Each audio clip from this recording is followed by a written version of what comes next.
My dad works in B2B marketing. He came by my school for career day and said he was a big ROAS man. Then he told everyone how much he loved calculating his return on ad spend. My friends still laugh at me to this day. Not everyone gets B2B, but with LinkedIn, you'll be able to reach people who do. Get a $100 credit on your next ad campaign. Go to linkedin.com/results to claim your credit. That's linkedin.com/results. Terms and conditions apply. LinkedIn, the place to be, to be. When it comes to towing, seeing is believing. That's why Chevy Truck's advanced camera technology offers up to 8 available cameras for 14 unique views, so you can focus on the view that really matters. Chevrolet, together let's drive. Learn more about Chevy Trucks at Chevy.com. Safety or driver assistance features are no substitute for the driver's responsibility to operate the vehicle in a safe manner. Read the vehicle owner's manual for important feature limitations and information. Want to earn some quick cash? Plato's Closet in West Ashley and North Charleston is stocking up on cute and cozy fall styles. We pay you on the spot for your gently used name brand clothes and accessories. Plus, while you're here, you can stock up on must-have looks for autumn. We're the go-to sustainable shopping spot for teens and young adults. So stop by Plato's Closet in West Ashley and North Charleston today and refresh your wardrobe. Plato's Closet, located in West Ashley on Sam Rittenberg Boulevard and North Charleston on Rivers Avenue. In this episode, we're gonna look at the second one from martial legends, Gichin Funakoshi, the father of modern karate. Some love him, some hate him.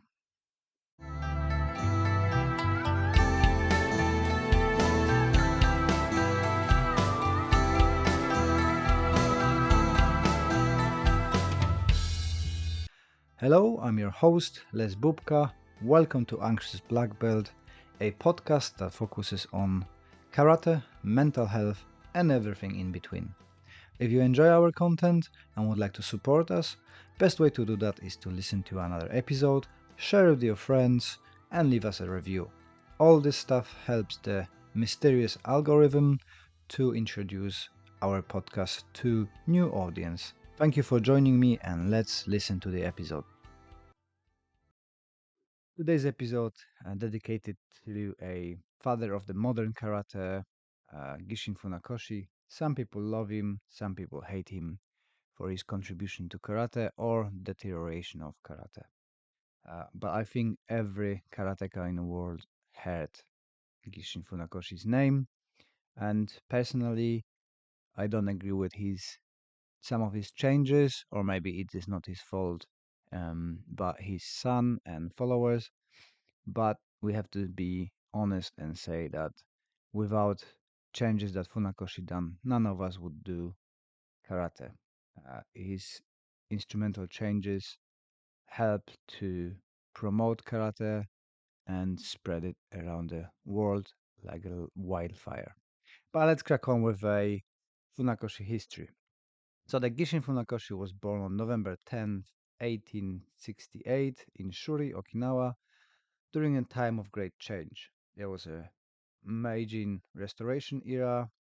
His birthplace was no ordinary setting, it was Okinawa, at the time a hub of martial arts activity, in particular karate. Karate was still evolving as a independent and distinct practice. Funakoshi was born into a family of Ryukyuan Peichin, a class similar to samurai in mainland Japan. His father Gisu came from a lineage of vassals serving the Ryukyu dynasty, giving Funakoshi a noble but modest heritage. From a young age, Funakoshi was surrounded by a blend of traditional Chinese and Japanese philosophies, as the Okinawa was kind of a hub of mixing, like a mixing pot of a Chinese and Japanese and other Asian cultures. His journey into martial arts began when he became friends with a son of Anko Asoto, a master of both karate and Jigen Ryu, a traditional swordsmanship style. Under Asato's tutelage, Funakoshi began his training at Asato's family home, receiving karate lessons that would set the foundation for his lifelong devotion to the art. Funakoshi trained in two popular styles of Okinawa karate at the time, Shorei-ryu, known for its powerful and stable techniques, and Shorin-ryu, which emphasizes speed and agility. Those early influences shaped a unique blend of karate that Funakoshi would later refine into his own distinctive style, Shotokan. Although he never wanted to call as a style, he didn't want to name it Shotokan, but the name Shotokan was coined by Funakoshi himself. It was actually his students named it.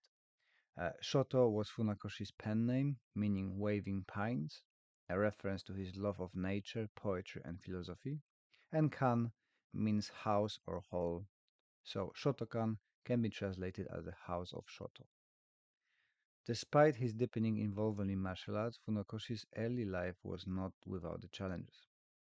His family's opposition to the Meiji government ban on traditional top knots meant that Funakoshi, who had passed the entrance exam for medical school, could not pursue his dreams of being a doctor. Instead of he become a teacher, balancing his academic duties with his growing commitment to karate. By late 1910, Funakoshi's reputation as a karate master was growing. In 1922, he was invited by the founder of judo, Chikero Kano, to demonstrate karate at the prestigious Kodokan in Tokyo. This event marked a turning point, beginning Okinawa karate to the Japanese mainland and launching Funakoshi in the national spotlight. Recognizing the need to adapt his art to a wider audience, Funakoshi changed the characters used to write karate from Chinese hand to empty hand, emphasizing philosophical approach that transcended its Chinese origin. This change, however, was not without controversy. It caused tension within traditionalists in Okinawa, prompting Funakoshi to remain in Tokyo. So, at the time, I believe that everything which was Chinese was disregarded in Japan. So, for safer for him, changing to empty hands to kind of distance himself from the Chinese sources and be more accepted in Japan. Funakoshi's impact on karate continued to grow. In 1936, he established his first Shotokan dojo in Tokyo, a milestone that solidified his place in martial arts history. His teachings were further institutionalized in 1949 when his students founded Japan Karate Association, with Funakoshi as honorary head. Although he remained a guiding figure, the JKA day-to-day operations were led by Masatoshi Nakayama, who helped formalize Funakoshi teaching into what we recognize today as modern Shotokan karate. Masatoshi Nakayama done loads of changes into the Shotokan, into the karate, wrote many books, and I'm gonna have an episode on him as well in the future. But Funakoshi wasn't just a martial artist. He was also a prolific writer and philosopher. He authored several books, including his autobiography, Karate Do My Way of Life, and the highly regarded Karate Do Dokyohan, known as the Master Text. However, perhaps his most enduring contribution is the Nijukun, the 20 guiding principles of karate.